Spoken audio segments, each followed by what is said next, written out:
à tous les amis, quoi de mieux que cet après-midi pour se raconter un petit thread d'horreur. J'ai vu que ces conseils vous plaît, donc du coup j'ai décidé de faire part de mes histoires. Alors c'est l'histoire d'une fille qui a dit dans le côté de Faubourg, ça se passe en 1997. Faut savoir que sa maison c'est autour des champs, donc si elle crie, bah, il n'y a personne pour l'entendre crier. Horrible situation. Donc du coup voilà, ça se passe. Elle a l'habitude d'être tout seule dans cette maison.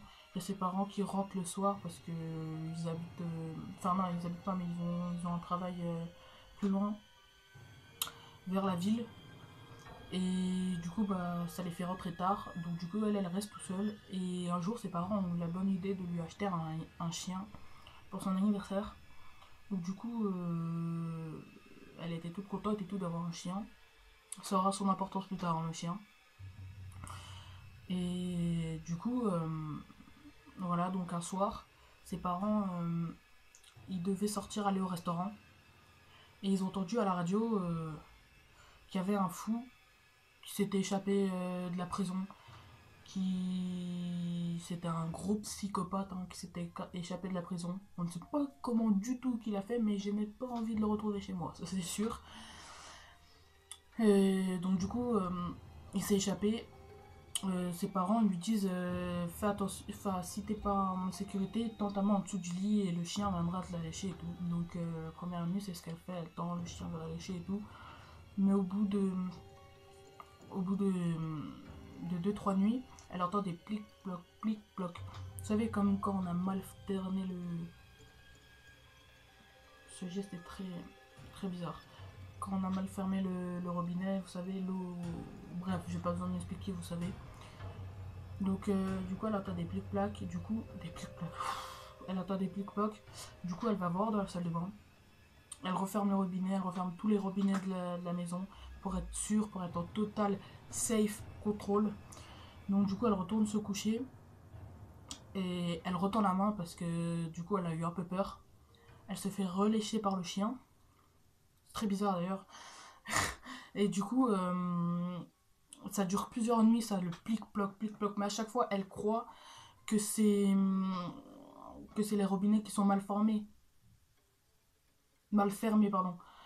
Et mais du coup déjà c'est chelou parce que toutes les nuits tu devrais, enfin je sais pas, moi je trouverais chelou que toutes les nuits ça fasse plic-ploc dans ma maison, quoi.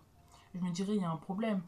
Moi je la sens la grosse couille arriver là, moi je la sens très bien. Donc du coup ça se passe sur plusieurs nuits, elle se dit que c'est les robinets, il n'y a pas de mal. Sauf qu'il y a un soir, ça fait plic-ploc, du coup elle décide de suivre ces plic-plocs en question. Du coup, et là ça devient de plus en plus fort, de plus en plus fort, de plus en plus fort. Elle arrive près du rideau de la salle de bain. Elle tire le rideau comme ça. Et là, stupeur. Waouh, c'est quoi ce vieux nom? Elle a horrible. Elle voit son chien pendu. Et en fait, les plic-plocs qu'elle avait entendu, c'était pas du tout, mais du tout le bruit de l'eau. C'était le bruit des gouttelettes de sang qui tombaient dans la salle de bain. Ouh. Attends, j'ai peur qu'il y ait un psychopathe derrière moi. Je regarde au cas où, on ne sait pas. Attends, j'ai froid, j'ai peur. Honnêtement, ça suffit. Bon, bah voilà, j'espère que cette histoire vous aura plu. Si c'est le cas, n'hésitez pas à laisser un gros pouce bleu. Cette histoire n'a pas été très longue, hein. Mais voilà, je l'ai trouvé sur un site. Donc, si j'arrive à le trouver, je vous mettrai le lien dans la description pour aller voir l'histoire. Je l'ai un peu simplifié parce que sinon elle était trop longue. Moi, je sais qu'on me l'avait déjà raconté et franchement, avant, je badais de ouf sur cette histoire. Donc, j'espère que vous n'allez pas dormir. Non, sinon ça me ferait de la peine. Non, je rigole. J'espère que cette histoire vous aura plu. Si c'est le cas, n'hésitez pas à lâcher un pouce bleu et mettre en commentaire si vous avez kiffé. Ou si juste vous voulez un autre épisode. Sur ce, moi je vous fais plein de gros bisous. Abonnez-vous. C'était le Bagger. Ciao.